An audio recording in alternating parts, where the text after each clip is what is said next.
balak ko talaga noon na yumaman ako, pero wala pa rin. Hanggang ngayon ganun pa rin. Pero tinanggap ko naman talaga na hanggang doon lang talaga ang binigay sa akin na kapalaran. Kahit anong kayod ko, kahit anong sikap ko sa trabaho, ganun pa rin. Pero hindi ko pinagsisihan ang sarili ko. Kung ano man ang binigay sa akin,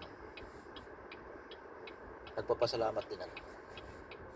Pero kung talagang may pagkakataon talaga na bigyan ako ng magandang buhay na umangat ako, salamat din. Yun lang. Maraming salamat po sa inyo.